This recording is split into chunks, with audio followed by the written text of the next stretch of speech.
자, 갈등을 해결하라. 갈등을 해결하라는 제목으로 하나님의 말씀을 증거합니다. 갈등은 문제가 아닙니다. 갈등은 불평이고 원망이 아니에요.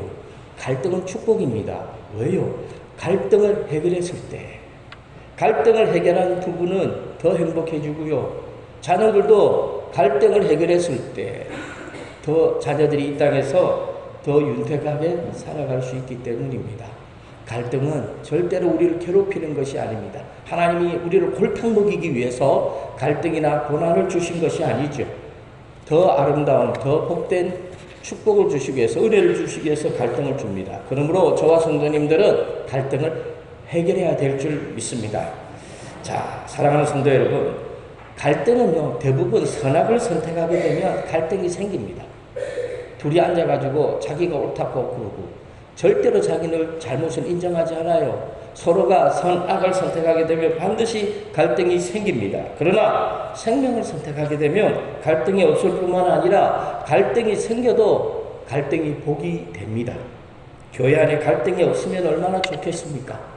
그러나 교회도 인간이 모여있는 곳이기 때문에 어떻게 보면 이 교회가 일반 사회 직장보다 더 지저분한 것 같아요.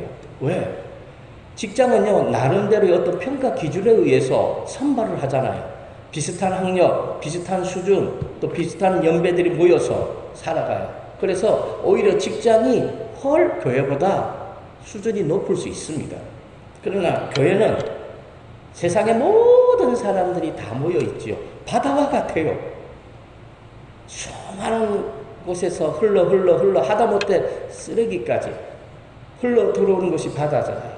그래서 바다는 멀리서 보면 아름답고 멋있어 보일지 모르지만 그 안에 들어가 보면 지저분한 것처럼 교회도 마찬가지예요.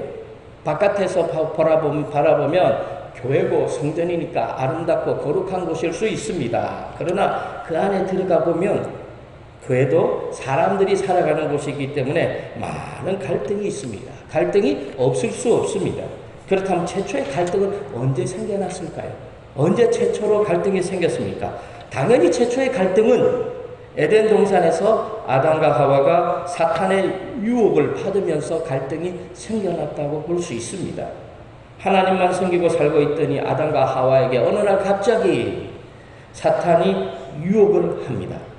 사탄마귀는 하와에게 선악과를 따먹으면 하나님처럼 된다는 겁니다. 굉장한 유혹이 아닙니까? 하나님처럼 되는 거예요. 이때 아담과 하와는 처음으로 갈등을 경험합니다. 야, 따먹어? 아니, 따먹지 마. 야, 하나님처럼 된다잖아. 결국 아담과 하와는 사탄의 유혹에 넘어가죠. 하나님이 뭐라고 말씀하셨습니까? 먹으면 반드시 죽는다. 근데 사람은요, 죽는다면 꼭 먹어봅니다. 하지 마라 하면 꼭 합니다. 결국 선악과를 따먹고 말았습니다. 그런데 아담과 하와의 갈등은 이 선악과를 따먹고 난 다음에도 끝이 없습니다. 계속 되어집니다. 그의 후손들까지 본격적으로 시작이 되어집니다. 선악과를 따먹은 아담과 하와는 하나님같이 되기는커녕 서로가 비난하지요. 서로에게 정죄하지요. 날마다 갈등 속에서 괴로운 나날을 보냅니다. 사랑하는 성도 여러분, 선악과를 따먹기 전에 아담은요, 하와에게 뭐라고 말했죠? 이는 내 뼈 중에 뼈요 살 중에 살이라고 말했죠. 무슨 말입니까? 쉽게 말하면 하와는 내 생명과 같은 존재라는 거예요.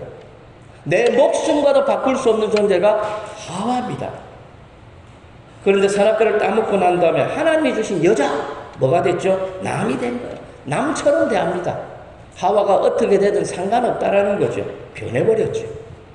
창세기 3장 12절 다 같이 읽습니다. 아담이 이르되 하나님이 주셔서 나와 함께 여자 그가 그 나무 열매를 내게 주므로 내가 먹었나이다.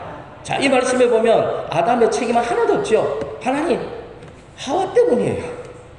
저도 그런 면이 좀 있습니다. 문제가 생기면 그래 그냥 해결하면 될 텐데 꼭 제 와이프 탓을 합니다. 왜 그럴지 모르겠어요. 저도 아담의 후손인 것 같아요. 그냥 어쩔 수 없다. 이왕 벌어진 거 그냥 내가 책임지고 해결할게. 이러면 얼마나 와이프에게 제가 듬직해 보일까요? 그런데 누구 때문이라고요? 아내 때문에. 안 그래야 되는데. 저도 그런 면이 있어요. 아담도 마찬가지예요. 하나님 죄송합니다. 다 제 잘못입니다. 이랬으면 얼마나 좋았을까요? 우리만 에덴 동산에서 살고 하와만 쫓겨났을 거 아니에요. 안 그러겠어요? 근데 아담은 그렇게 하지 않아요. 제가 볼 때는 아담이나 하와나 똑같아요. 어떻게 보면 아담이 더 나쁜 X죠. 나쁜 놈이죠. 그런데 진짜 문제는 아담과 하와가 에덴 동산으로 쫓겨나서 저주 가운데 살게 되었다라는 겁니다. 에덴 동산에 살 때는 그렇지 않았는데 에덴 동산에서 쫓겨나니까 모든 것이 아담에게는 뭐로 돌아옵니까? 저주로 돌아오죠. 그리고 끊임없는 갈등 속에 삽니다. 최초에 아담과 하와가 에덴 동산에서 선악과를 따먹고 부부싸움을 했거든요. 그리고 에덴 동편으로 쫓겨났습니다. 저주 가운데 살면서 부부싸움을 안 했을까요? 제가 볼 때는 원 없이 했을 것 같아요. 아담과 하와에게 에덴 동산에서 쫓겨난 삶은 한마디로 말해서 지옥 생활과 같았습니다. 온갖 분노, 증오, 미움, 살육, 광포가 넘쳐나는 거죠. 그러고 싶지 않은데 마음속에 하와에 대한 미움이 생겨요. 우리도 그러잖아요. 어떤 때는 우리 와이프가 그렇게 아름답고 사랑스럽지만 어떤 때는 밉지요. 그런 마음이 들더라고요. 에덴 동산의 수많은 과일 대신에 온갖 엉겅퀴, 저주의 가시들이 숲을 이루는 겁니다. 그런데 그 와중에 아담과 하와를 절망하게 만드는 엄청난 사건이 일어납니다. 그것은 형 가인이 동생 아벨을 돌로 쳐서 죽여버리는 사건이 발생합니다. 당연히 이 사건도 형과 동생의 갈등 속에서 생겨났습니다. 그런데 더 무서운 사실은 이런 갈등이 오늘날까지 저와 성도님들에게까지 우리 후손들에게까지 계속 이어진다라는 겁니다. 오늘날은요, 형 동생과의 어떤 갈등 정도가 아닙니다. 나라와 나라 사이의 전쟁, 민족과 민족 사이의 전쟁으로 발전해서 얼마나 많은 사람들이 죽어갑니까? 그러므로 선악과를 따먹은 아담과 하와의 후손은 어쩔 수 없이 온갖 저주와 갈등 속에 살아갈 수밖에 없어요. 이 말은 저와 성도님들도 어쩔 수 없이 이 땅에서 온갖 저주와 갈등 속에서 살아간다는 겁니다. 아담과 하와나 우리나 매일 밤이라는 거죠. 그런데 교회 안에도 당연히 갈등이 있습니다. 아무리 은혜로운 교회도, 아무리 성령 충만한 교회도, 부흥하는 교회도 갈등이 없을 수가 없습니다. 그렇다면 교회 안의 갈등은 어떻게 생겨날까요? 교회 안의 갈등은 어떻게 생깁니까? 첫째로 다 같이 읽습니다. 시작. 교회 지도자를 통해서 갈등이 있으면 확실합니다. 그걸 어떻게 하느냐? 제가 목사니까. 제가 저 자신을 잘 알고 있으니까. 교회 안의 갈등은 교회 지도자를 통해서 일어납니다. 이스라엘 백성들이 존경하는 지도자 모세가 구스 여자와 결혼을 합니다. 민수기 12장 1절 우리 다 같이 읽습니다. 시작. 모세가 구스 여자를 취하였더니 그 구스 여자를 취하였으므로 미리암과 아론이 모세를 비방하니라. 구스 여자는 함의 우선이죠. 구스 여자는 오늘날로 말하면 이디오피아 여자입니다. 백인은 아니겠죠. 흑인일 가능성이 높습니다. 그런데 일반인도 아니고 모세입니다. 이스라엘의 지도자 중에 지도자 모세가 이방 여자와 결혼을 했습니다. 아니, 이방 여자와 결혼을 하던 그게 무슨 상관이냐 이렇게 말할 수 있겠지만 분명한 사실은 형 아론과 누이 미리암이 바보가 아니잖아요. 형 아론과 누이 미리암이 이 문제를 문제시화한 데는 그만한 이유가 있죠. 그래서 형 아론과 누이 미리암과 모세가 갈등이 생깁니다. 어떻게 모세가 이방 여자와 결혼을 할 수 있느냐? 이 문제를 가지고 서로 티격태격합니다. 그런데 아론과 미리암이 모세의 결혼을 반대한 데는요, 그만한 이유가 있어요. 왜냐? 하나님이 말씀하셨거든요. 하나님의 백성들은 무슨 일이 있어도 이방 여자와 결혼하면 안 된다. 이방 여인과 결혼하지 말라고 말씀하셨기 때문이다. 그런데 무슨 일인지 모르지만 모세는 이방 여자와 결혼을 하지요. 그래서 심한 갈등이 생겼습니다. 오늘 본문에도 보면 갈등이 생기죠. 고린도 교회 안에 갈등이 생겼습니다. 고린도 교회는요, 부흥하는 교회예요. 성령 충만한 교회예요. 어떻게 보면 문제가 없는 교회인데 그런 교회 안에도 갈등이 생겼어요. 지도자들을 중심으로 여러 계파가 생겨났습니다. 바울을 따르는 사람들이 모여서 바울파, 게바파, 아볼로파, 그리스도파 이렇게 나누어져 가지고 심한 갈등 속에 살아가는 거죠. 그런데 오늘날도 마찬가지죠. 오늘날도 목회자들 때문에 교회 안에 갈등이 생기는 경우가 많습니다. 목회자들이 성도들에게 봉이 되지 못해요. 윤리적으로 도덕적으로 문제가 됩니다. 너무나 많아요. 그래서 교회 안에 갈등이 생겨서 교회가 몸살을 앓아요. 어떻게 목사가 그럴 수 있느냐? 누구의 입에서 나옵니까? 성도들의 입에서 이런 말이 나옵니다. 세상의 윤리 잣대를 가지고 목사들에게 딱 이렇게 갖다 대보니까 너무나 엉망진창이죠. 무엇보다도 이 사실이 교회 바깥으로까지 나가지요. 세상 사람들이 사회적인 잣대로 교회를 공격하기까지 합니다. 사랑하는 성도 여러분, 교회 안에 이런 갈등이 생기면 안 됩니다. 절대로 안 됩니다. 목회자가 잘못하면 안 돼요. 잘못하면 무조건 용서를 빌어야 돼요. 다윗이 왜 위대하지요? 나단 선지자 앞에 무릎 꿇고 울면서 기도하잖아요. 잘못했다. 오늘날 목회자들에게 필요한 것은 이 다윗과 같은 마음이죠. 잘못 저지를 수 있어요. 그러면 책임을 지면 되잖아요. 잘못했다고 하고 하나님께 용서를 구하고 그에 대한 책임을 지면 되는데 오늘날 성도들은 목회자들은 변명하지요. 그럴 수 있다는 거죠. 누구처럼요? 사울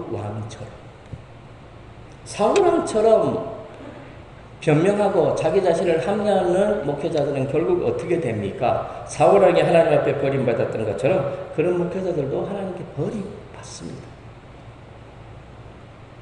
더 나아가서 이 교회 문제가 세상 사람들의 입에 오르내리죠. 이러면 더 안 되죠. 모든 갈등의 빌미를 목회자들이 제공하는 경우가 있습니다. 그러므로 목회자들은 어떻게 될까? 더 낮은 자리에 있습니다. 말로만이 종이 아니라 진짜 종이 돼야 돼요.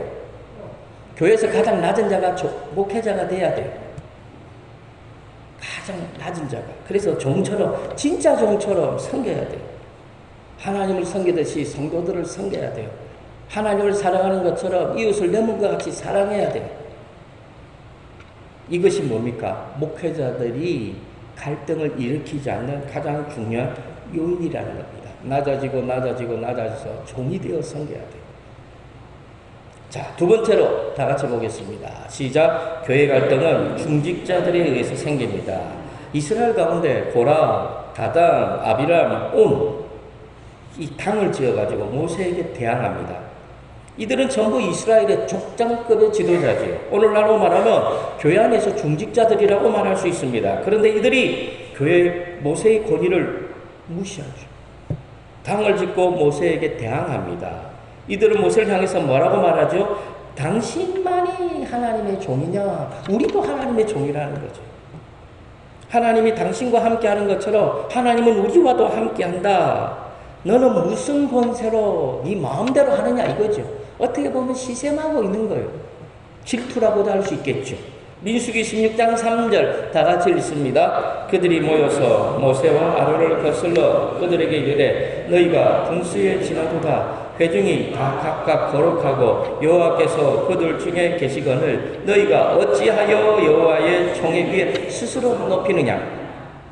사랑하는 성도 여러분, 지도자들에게는 영적인 권위가 있어야 합니다. 자기가 스스로를 높이는 그거는 권위가 아니죠. 성도들이 높여줘야 그것이 권위가 되는 거죠. 그래서 지도자들에게는 영적인 권위가 있어야 됩니다. 영적인 권위가 없으면 성도들을 바른 길로 인도할 수 없습니다. 그런데 당을 짓고 지도자에게 대항한다면 어떻게 지도자들이 성도들을 인도할 수 있습니까? 바람직하지 않습니다. 정말 무서운 사실은 하나님의 뜻이 아닙니다. 그래서 하나님의 뜻이 아니니까 하나님이 어떻게 하셨습니까? 심판하셨어요. 누구까지요? 그의 가족들까지 심판하셨습니다. 민수기 16장 32절과 33절 다 같이 읽습니다. 땅이 그 입을 열어 그들과 그들의 집과 고라에게 속한 모든 사람과 그들의 재물을 삼키매 그들과 그의 모든 재물이 산채로 수골에 빠지며 땅이 그 위에 덮이니 그들이 회중 가운데서 망하니라. 오늘날도 마찬가지죠. 교회 갈등은 교회 안에 중직자들에 의해서 생기는 경우가 많아요. 중직자라고 하면 일반적으로 말해서 교회를 오래 다닌 사람들입니다. 교회를 오래 다니면 다닐수록 하나님을 더 사랑하고 교회를 더 사랑하고 성도들을 더 사랑하고 더 낮은 자리에서 어떻게 보면 상처받는 삶을 살아가야 됩니다. 그런데 그렇지 않게 되면 반드시 갈등이 생겨요. 내가 그래도 중직자인데 하면서 중직자 입에서 말이 나오는 순간 교회 안에 갈등이 생기죠. 대부분 자기 생각과 안 맞는다는 이유로 갈등이 생기죠. 자기 생각과 안 맞는다. 다시 말해서 틀렸다. 그건 틀렸어. 그런데 왜 그렇게 하니? 이걸 가지고 싸웁니다. 좀 틀리면 안 돼요. 저는 교회 일은요, 쉬운 일도 어렵게 해야 된다고 저는 생각합니다. 아무리 중직자들이 더 효율적이고 더 쉽게 하는 방법을 알아도 아무개 집사나 아무개 성도가 그것을 고집부리면 어떻게 하겠어요? 어려운 길로 가야죠. 왜요? 교회 덕을 세우기 위해서. 그리고 중직자들은 자기 자신을 위해서 사는 게 아니고 중직자들은 자신들보다 영적으로 믿음이 약한 자들을 위해서 희생하며 살아가야 될 종이기 때문입니다. 그래서 아무리 자기가 옳아도 그 사람이 틀렸지만 고집부리면 어떻게 하겠어요? 따라가 주는 거예요. 따라가 주는 거예요. 그래서 교회 일은요, 쉬운 일도 어렵게 하는 거예요. 아무리 효율적으로 하고 아무리 쉽게 빨리 했다 할지라도 그 일 때문에 교회가 서로 싸우고 그런다면 그 일이 무슨 의미가 있겠어요? 좀 어렵게 하고 힘들게 하고 그러면서 웃고 그러면서 추억을 쌓는 것이 더 바람직합니다. 그래서 자기 생각, 내 뜻과 안 맞다고 자기 생각을 주장하는 것은 악한 거예요. 안 맞을 수 있어요. 양보할 수 있어야 돼요. 그러지 않으면 알력이 생기고 힘겨루기가 시작됩니다. 왜? 교회 안에서는 저는 그러고 싶어요. 이기지 마세요. 성도들은 교회 안에서는 지세요. 그리고 어디 가서 이겨요? 세상에서 이기세요. 그런데 바보 같은 성도들은 꼭 교회 안에서는 이기고 세상 가서는 지는 인생을 살아갑니다. 하나님 앞에 무릎 꿇지 않으면 세상 사람들 앞에 무릎 꿇어요. 하나님 앞에 무릎 꿇으면 세상에서 이기는 삶을 살아간다는 겁니다. 그렇다면 왜 교회 안에 갈등이 생길까요? 결국은 하나예요. 서로가 선악을 선택하기 때문입니다. 내가 옳다, 니 틀렸다 이렇게 말하니까 교회 안에 갈등이 생기죠. 목회자와 성도가 목사님 틀렸어요. 목회자들은 당신이 틀렸어요. 이러니까 싸우는 거예요. 성도들도 마찬가지죠. 서로가 맞고 틀리는 문제를 가지고 서로 말을 하다 보니까 어떻게 됩니까? 갈등이 생깁니다. 그러므로 무슨 일이 있어도 선악 선택하지 마세요. 옳으면 어떻고 틀리면 어때요?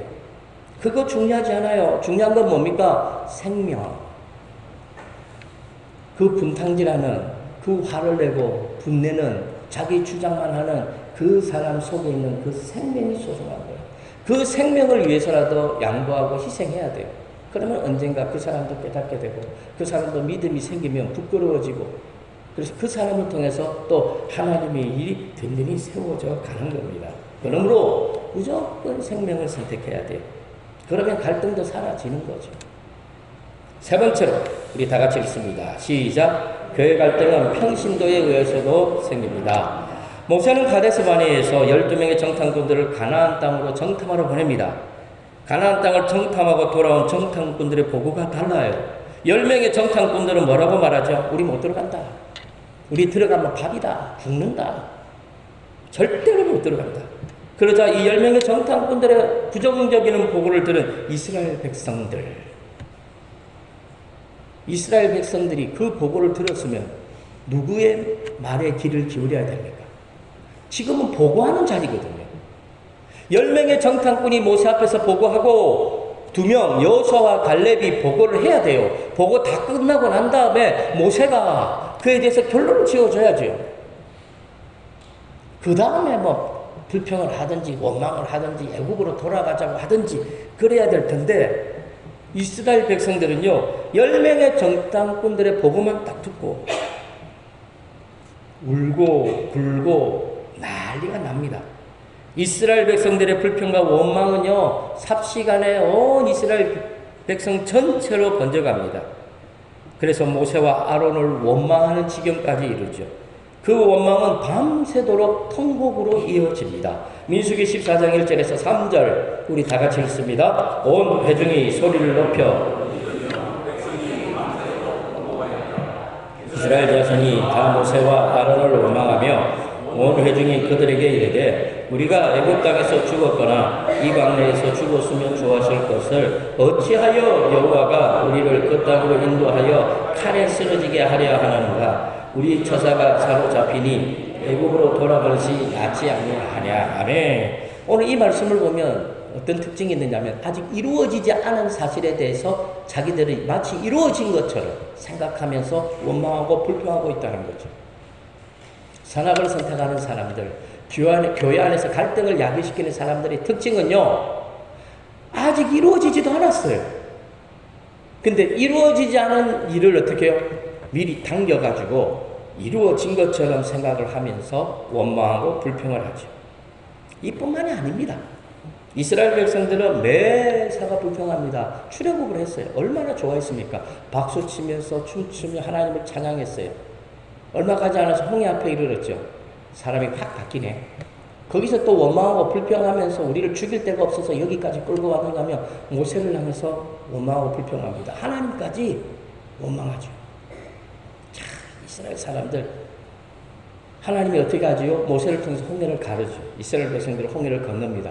자, 홍해를 건너고 난 다음에 또 돌변합니다. 이제는 어떻게 합니까? 하나님을 찬양하며 역시 모세 최고. 그리고 3일 지났는데 이제 물이 없어가지고 또 원망하고 또 불평합니다.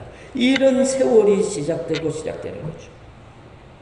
그래서 이스라엘 백성들의 그 광야 40년에 살면 원망과 불평의 역사라고밖에 말할 수가 없다라는 거죠.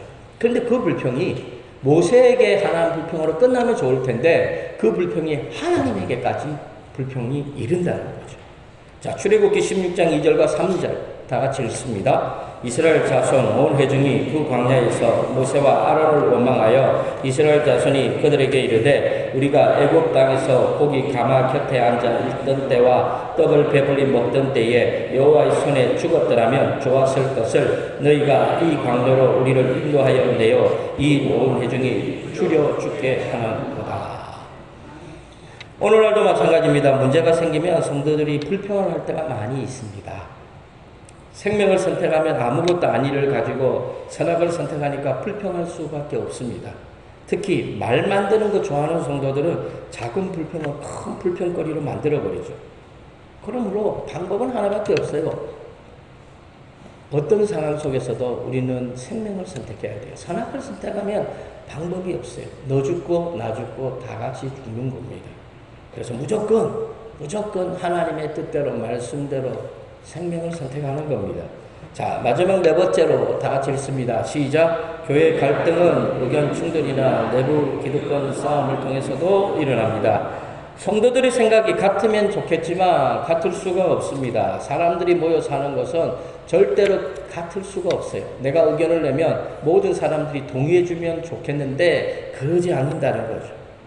그래서 의견 충돌이 생깁니다. 그런데 이 의견 충돌이 발전을 하면 내부에 어떤 파벌이 생기고 기득권 싸움으로까지 이어집니다. 그래서 교회가 갈등으로 발전합니다. 이것이 바로 오늘날 갈등이 있는 교회들의 모습입니다. 갈등이 있고 분쟁이 있는 교회들을 보면요, 항상 하는 말 잘하려고, 말씀대로 잘해보려고. 아니, 잘해보려고 하는데 왜 싸우죠? 자, 그러면 교회 갈등은 어떻게 해결합니까? 교회 갈등이 생기는 이유는 선악을 선택하니까 갈등이 생겼으면 이 교회 갈등은 어떻게 해결하죠? 모든 성도들이 생명을 선택하는 거죠. 문제를 바라보지 마시고 문제 뒤에 있는 하나님을 바라봐야 돼요. 내 자녀가 엄청난 무슨 잘못을 저질렀으면 그 잘못을 바라보고 야단만 치지 말고 왜 내 자녀가 이런 일을 했는지 그 뒤 백스토리를 알아봐야 되는 거예요. 그래서 선악 판단하면요, 눈에 보이는 거 가지고 선악을 판단하면 교회 갈등은 해결할 방법이 없습니다. 아무리 옳고 그름을 따지고 문제를 해결하려고 해도 끝이 없죠. 그래서 사람들이 옳은 방법대로, 틀린 거 다 제껴버리고 옳은 방법대로 살아요. 옳게 어떻게 되는 줄 압니까? 아름다운 열매가 맺히는 것이 아니라 그렇게 살아도 갈등이 생기는 겁니다. 문제가 생긴다는 거예요. 그래서 선악을 선택하면 할수록 갈등이 생기지만 생명을 선택하면 그 갈등이 다 해결이 되어집니다. 제일 황당한 일은 교회 갈등 문제를 세상 법정으로까지 가져가는 사람들이 있죠. 그렇게 되면 어떻게 되는지 압니까? 그 교회 망합니다. 확실합니다. 사랑하는 성도 여러분, 이것은 정말 악한 거예요. 하나님의 얼굴에 먹칠하는 거죠. 그러므로 교회 갈등은 무조건 성도들이 생명을 선택하고 그 문제를 해결하려고 해야 돼요. 그래야 그 교회는 은혜가 있고 그 교회는 부흥하는 거예요. 교회는요, 힘들고 어려운 가시밭길을 통과해야 그 교회가 은혜가 있고 기쁨이 있고 사랑이 있고 섬김이 있는 거예요. 가시밭을 통과하지 않는 교회는 지금 자신들이 누리고 있는 것에 대한 감사가 없습니다. 그래서 모든 문제, 갈등은 하나님을 바라보면서 생명을 선택하면서 해결해야 돼요. 그리고 갈등은 해결하라고 하나님이 우리에게 주시는 겁니다. 그래서 갈등을 해결했을 때 우리가 상상할 수 없는 하나님의 은혜가 있고 하나님의 축복이 있습니다. 사랑하는 성도 여러분, 교회는 하나님을 아버지라고 부르는 한 가족 공동체입니다. 예수님이 머리고 우리는 각 지체라고요. 하나님이 아버지라고요. 그래서 우리는 한 가족 공동체예요. 그래서 예전에 제가 중고등학생 때는요, 교회에서 남자 여자를 부를 때 남자는 형제라고 불렀고 여자를 자매라고 불렀어요. 희균 형제, 그것도 뭐 아무개 자매 이런 식으로. 그러므로 교회는 가족이에요. 우리 부관교회는 가족이라는 사실을 절대로 잊지 마시기 바랍니다. 멀리 있는 친척보다 가까이에 있는 성도들이 더 좋다는 사실을 깨달을 수 있기를 바랍니다. 그러므로 어떤 상황 속에서도 갈등이 없고 갈등이 있어도 생명을 선택함으로 갈등을 해결하는 저와 성도님들이 다 되시기를 주님의 이름으로 간절히 축원합니다.